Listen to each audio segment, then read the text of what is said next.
So this whole point is to say that the transponder argument to cause any confusion in the defense of the airspace on September 11th is completely moot. Yeah. They are able to do it. They're able to find those planes one way or another. They have multiple ways they can do it. And, yes, that is the point. And they never said it couldn't be done. They just said it was more difficult. And that's another point to be made. I think that both debunkers and truthers have made too much of it. It can be done. They even said it could be done. So even if it slowed things down a little bit, it could still be done. And as we go through these points, it'll become more and more clear that they had plenty of time. Even with an AWOL chain of command that should have been snapping into action after the first strike, And I remember Philip Zelikow also speaking about how they weren't prepared for that kind of situation on 9/11. In sum, the protocols in place on 9/11 for the FAA and NORAD to respond to a hijacking presumed that, 1, the hijacked aircraft would be readily identifiable and would not attempt to disappear. 2, there would be time to address the problem through the appropriate FAA and NORAD chains of command. And 3, the hijacking would take the traditional form, not a suicide hijacking designed to convert the aircraft into a guided missile. On the morning of 9/11, the existing protocol was unsuited in every respect for what was about to happen. What ensued was the hurried attempt to create an improvised defense by officials who had never encountered or trained against the situation they faced. And that's complete BS. They had drills of jets as weapons. We're going to take a closer look tonight at another example of where, despite the conventional wisdom, there were people in the United States who actually were preparing to defend against the kind of attacks which occurred here on 9/11. The North American Aerospace Defense Command, NORAD for short, has been defending the skies over the U.S. and Canada for almost 50 years, 46 to be precise. USA Today reports that in the 2 years before the attacks on September the 11th, NORAD conducted exercises using hijacked airliners as weapons. And one target was the World Trade Center. We knew he hated us. But there was nobody in our government, at least, and I don't think the prior government that could envision flying airplanes into buildings on such a massive scale. I don't think anybody could have predicted that they would try to use an airplane as a missile, a hijacked airplane as a missile. But that turns out not to be true. U.S. military planners did envision and practice those very scenarios. As reported by USA Today, the North American Aerospace Defense Command, NORAD, conducted exercises with fighter jets, simulating hijacked planes flown into the World Trade Center in the 2 years before the attack. Pentagon planners also envisioned the attack on the Pentagon 5 months before it happened. When you read the news articles associated with that, they do say there's one distinct difference. They were coming from offshore, just like we're talking about here. But there were a couple drills that were planned, at least, where they were not coming from offshore. So they at least considered that possibility. And I also brought up about the prior knowledge that, the FAA, they had 52 pre-9/11 warnings, and some of these did say that it would be a hijacking, and the intent of the hijacker would not to be, to take hostages or anything like that. It would be to blow up the plane. And so obviously that could take place within our borders, it's not coming from anywhere else. Right, so there was a lot of foreknowledge and warnings ahead of time, and they also practiced those same kind of drills before September 11th. Andrews was involved in some exercises that day, and I believe they do tie into the war games that we're aware of, Vigilant Guardian. So there was actual simulation exercises going on the morning of September 11th, 2001, with the same kind of scenarios of planes being hijacked. Yeah, it appears that there were live fly hijack scenarios going on. That's not completely proven. There were war games. I'm just saying whether there was live fly simulations going on. It seems there is evidence to indicate that. There was definitely false radar blips on screens. Which you hear on the one recordings from the NORAD tapes, the guy is asking if it's real world or exercise. Do we want to think about scrambling aircraft? Oh, God, I don't know. That's a decision somebody's going to have to make probably in the next 10 minutes. Everybody just left the room. Hi, Boston Center TMU. We have a problem here. We have a hijacked aircraft headed towards New York, and we need you guys to... We need someone to scramble some F-16s or something up there to help us out. Is this real world or exercise? No, this is not an exercise, not a test.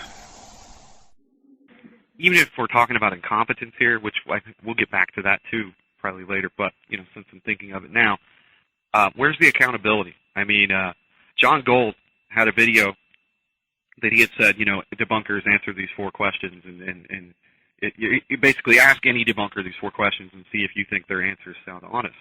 I don't remember them all offhand, but the last one was, should there be accountability? And Pat Curley, his answer was no. Now, you informed me that he did admit that Flight 93, that it was being tracked for longer than they let on. Well, then does he agree there should be accountability for that? I studied... Because nobody got fired, nobody got reprimanded for the failure of national defense on September 11th. If anything, people got promoted, they got rewarded, but no reprimands, no firings, nobody was held accountable. Yeah, and if they'd have done their job, and I believe if they'd have done their job, even if we're talking about incompetence here, that they could have prevented a good portion of what went on that day. In the time leading up, the years leading up to 9/11, and the summer leading up to it, there was all of these threat warnings, all these warnings, 52 warnings to the FAA that there was going to be hijackings that might be domestic hijackings where they weren't trying to take hostages, but rather were trying to, commit suicide in a spectacular explosion. There was the warning, the bin Laden determined to strike, and the U.S. Presidential Daily Brief, which I have some material on in the reference material, which demonstrates through and through that wasn't just, historical information, that it talked about targets in New York, and although it was talking about targets that were federal buildings, that would be in combination to the World Trade Center, which were described in reports all the way back into the 80s as very attractive, the most attractive terrorist target. So there's just a plethora of all these warnings, and yet here we are trimming down the NORAD force from 100 planes to 14 planes. Another excuse is one you brought up during the interview, which is defenders of the official story say that, and the official story itself, which is often one and the same, is that NORAD only looked outward for threats, not inward. Popular Mechanics was the outfit that made this excuse more popular. Excuse the pun there. But they brought it forward in their book, and the main thing they said was that this is the only time that officials remember intercepting a jet or a civilian aircraft any time in the decade before 9/11 outside of these zones called ADIZ zones, or Air Defense Identification Zones. Over the continental U.S., it never happened in the decade before, which Popular Mechanics is famous for putting forward, is that the NORAD was only looking outward for threats, not inward. James Meigs is with us today. He's the editor and publisher of Popular Mechanics magazine. They've also published a book, Debunking 9/11 Myths, Why Conspiracy Theories Can't Stand Up to the Facts. Like I said, I could write a similar title myself. The foreword is by U.S. Senator John McCain, and it is edited by David Dunbar and Brad Reagan, both investigators and writers for Popular Mechanics. Let me interject this, because I believe you use Major Douglas Martin as one of your experts, one of your sources for this information. He's the NORAD spokesman, yeah. Okay, and he is on the record as saying from September 11th to June, NORAD scrambled jets or diverted combat air patrols 462 times, almost 7 times, he says, as often as the 67 scrambles from September 2000 to June 2001. So just a year prior to 9/11, according to your source, Major Douglas Martin, spokesperson for NORAD, he says 67 scrambles happened from 2000 but you have to read the rest of the sentence in the newspaper article. You go back to the original story. Well, what more do we have to know than that? I mean, he comes right out and says it. Let me read the end of the Go sentence. ahead. He says 67 times, but not over the continental United States.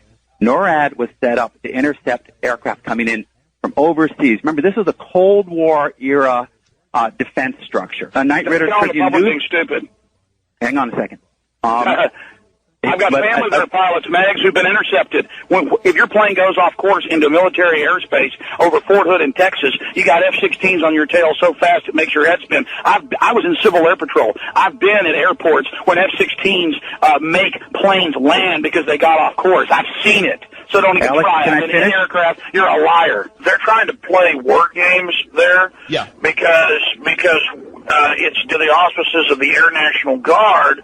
Because before 9/11, they didn't have Northcom, so because of Posse Comitatus to operate over the United States in a non-declared, a military operation. So it's just semantics. I know you've heard the NORAD tapes, and they don't know, is this real time or is this really happening? What's going on? They're extremely confused because of these drills.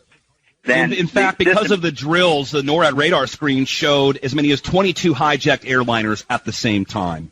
Can I run this by you too, James? Because this is how it works. We're not saying definitively, at least I'm not, that we know exactly what happened on that day of 9/11. We just know it didn't happen, and that's why I call myself a debunker, James. Mr. Miggs.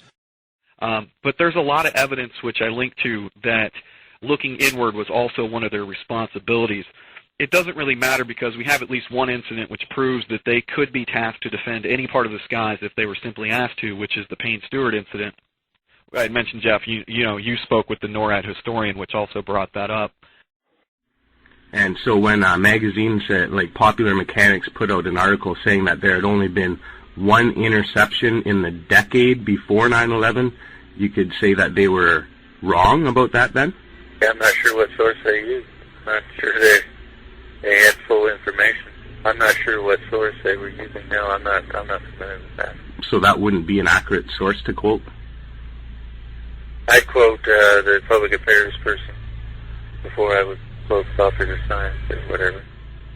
Okay, and then Popular Mechanics also says about that quote that at the end of the quote he says that 67 scrambles in the September 2000, June 2001, but not over the continental U.S.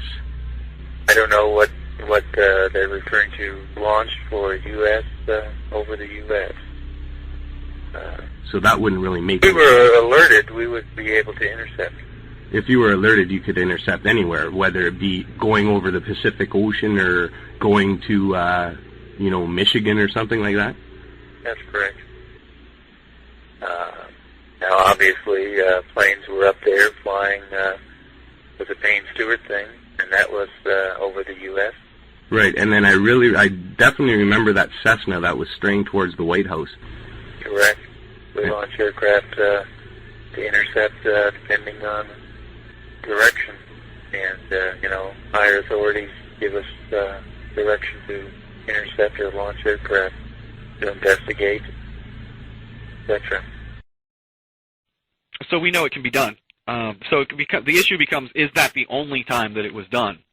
When you look at statistical information, which I provide quite a bit of, you see that in the decade before 9/11, where they claim that this was the only intercept of a civilian aircraft over the continental United States, you see that there are huge numbers of scrambles and intercepts over this time. So statistically speaking, it's not very probable.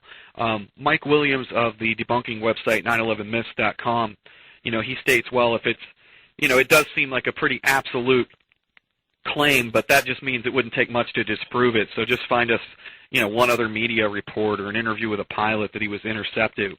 But the thing is, he only provides a couple examples for comparison on his webpage concerning Payne-Stewart, so he should know that it's difficult to find such statistics.